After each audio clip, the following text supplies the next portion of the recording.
Welcome to College and Cockle. Awesome start. Great Welcome. live show beginning. This is why you should not put the word cocktail in the lead intro right when you start on a Sunday. In Almost the Sunday morning for us. Almost. The morning. I blame heated rivalry because I'm reading the books now. Okay, welcome to College and Cocktails, the original college gymnastics post-meet show. It was brunch and a show as we watched UCLA at Michigan State. This is our live behind-the-scenes Q&A show where we pick a meet, watch it live, discuss it as a family, scream about all the scores together. And today's show, everyone, is brought to you by the toilet brush for death drop. The Lily Cosman, our Romanian American, did a death drop after it was a kick over front. Kick over a front chicken death. A front chicken death. I freaking loved it. I loved it so much because also she's so like calm. You don't expect it from her, but she doesn't have the demeanor of any second now I'm going to do something wild. We don't know yet. We haven't really gotten to meet her true competition demeanor, I feel like, because she is a freshman and she was having to compete for Romania. Right. And you don't get to know what your real personality is, I feel like. Right. Especially That's what college is for. Okay, so today is January 25th, 2026. Fantasy is live, so you can join anytime every week. And this week's drink is the Ignore the Scoring, which is exactly what I did today, except very bright.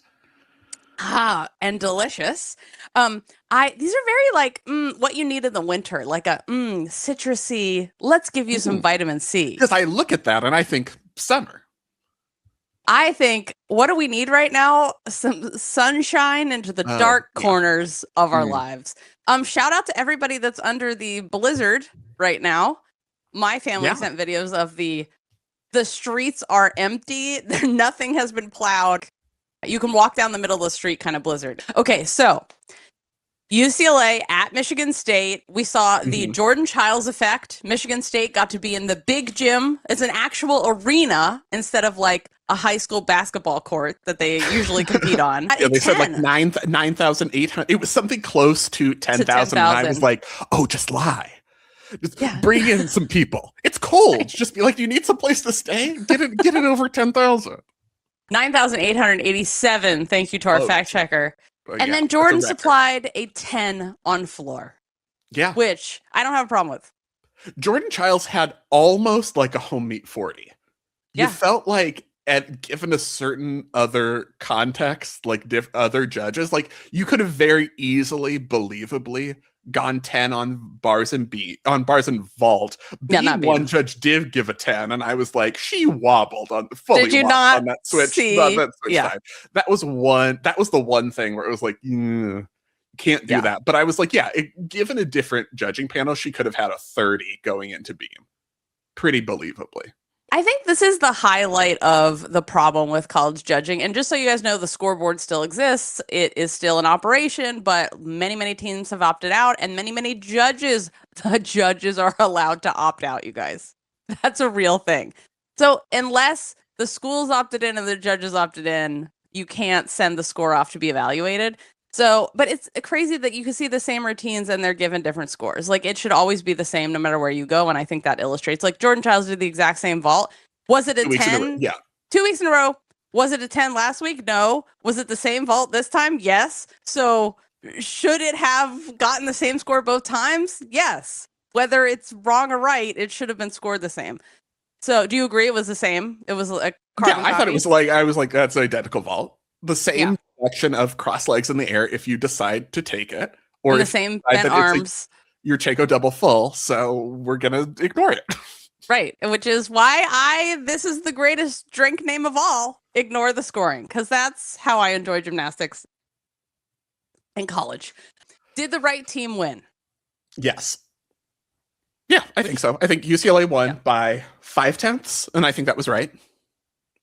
Yeah. Because of bars, almost exclusively. Michigan State had what was the set was, the equivalent of a fall from Michaela Tucker, who tried to stay on the bars. She fingertipped her shaposh. It felt like she caught it, but barely, and didn't have the momentum to do anything out of it, and then did a million extra swings. And I wanted to ask what your thoughts are on just hop off at that point versus trying to stay on the bars to keep something going. Like, what do you think is the better idea? Always get off the bar. Yeah. But I think she thought she could save it, and then she didn't have enough swing to do her bail. And so then she just had to stop. But yeah, I think the better thing is, but that doesn't happen to her because she's really good. So she probably doesn't have this happen a lot. So then she was like, I can save this, and was like, wait a minute, I don't have enough momentum. So yeah, she should have just jumped off the bar at that point. Yeah. But, you know, it is what it is. I think that's mostly because, not necessarily because of deductions, because it basically counts like a fall either way, but because if you hop off, because you're getting a fall of deductions anyway, you hop off, you can reset rather than trying to still be kind of off.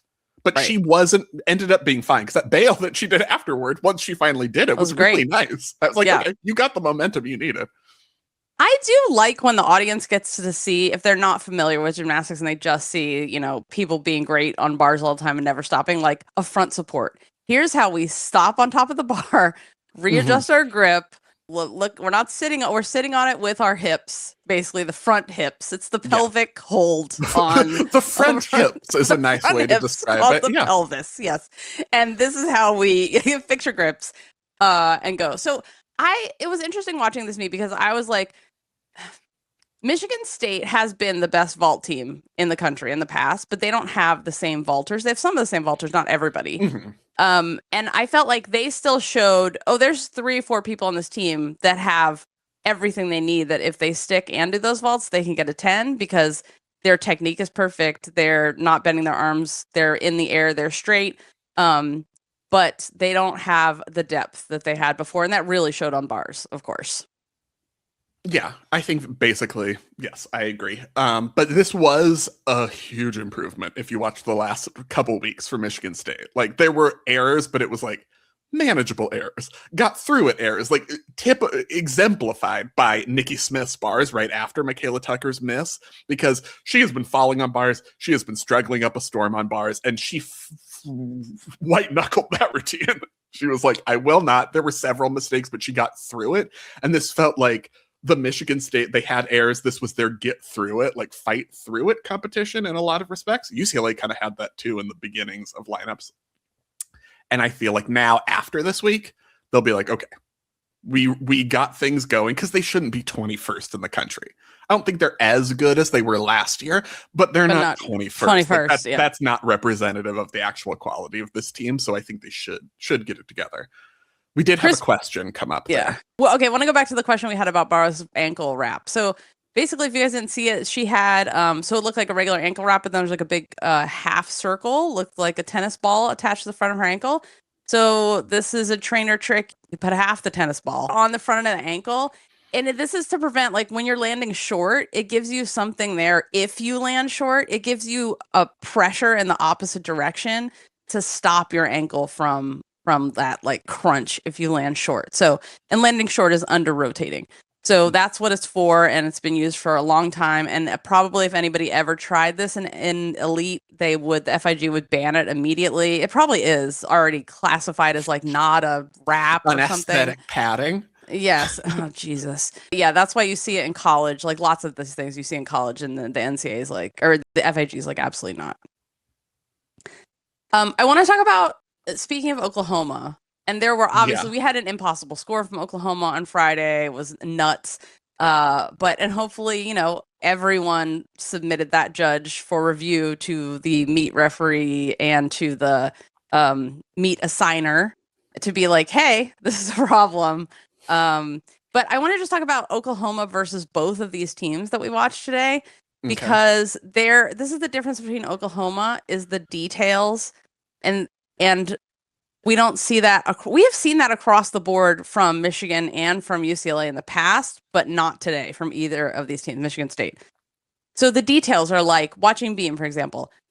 Are your toes pointed on your full turn? Are you coming out in releve in your full turn on beam? And not everybody does that on Oklahoma's team right now, but there's more than not. Are you Mhm. in releve at all during the whole entire routine? Does the second skill in your floor routine have amplitude? Does it go higher? The same thing on beam. Are you going lower on your layout than your back handspring? Or is your layout going higher? Does your dismount actually have amplitude? Is it that arc in your dismount? The internal dynamics. Are you standing on beam? Does it look like when you're standing on beam, you could just be standing in jeans and a sweatshirt? Or do you look like Nikki Smith, who carries herself like a president? And Yeah. versus, I want to say like a Duplessis, who's like an amazing acrobat, but she could do like you could just see that routine like in jeans and sneakers. She Mhm. doesn't look like she should be wearing a blazer with like an America pin standing at a podium when Artist she and does. assassin. Right. Yes. We The have our difference. dichotomy. Yeah. Exactly. So I just Uh, want to, yeah, and explain that more of like what we mean by the details. Yeah, and what we mean by the details, I think, was well shown by UCLA's beam lineup. Because when we talk about amplitude, like Tiana Sumana Sacra's layout step out series, her layout step out rises higher than anyone else's. She has actual flight and amplitude on her layout step out. So when you see that, it looks different from everyone else's, and it's like that's how everyone should look. And Yeah. everyone who isn't doing that should have a deduction. In the same way, even though I was about to lose it with our beam camera angles because we were head on for almost every routine. And I was like, I can't see split positions from A here. ring jump from head on? From head on, I was like, I The can't see fuck? the back of her. Yeah.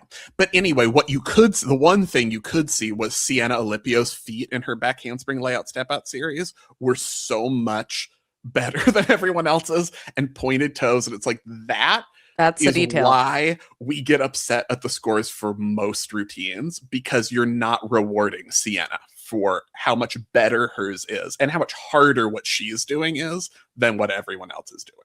This is also why every gymnast needs to start with a foundation of dance, because you need to learn to push off the floor all the way through releve in pointed toes. This is why dancers can leap so magnificently. If you liked what you heard, get more by joining Club Gym Nerd.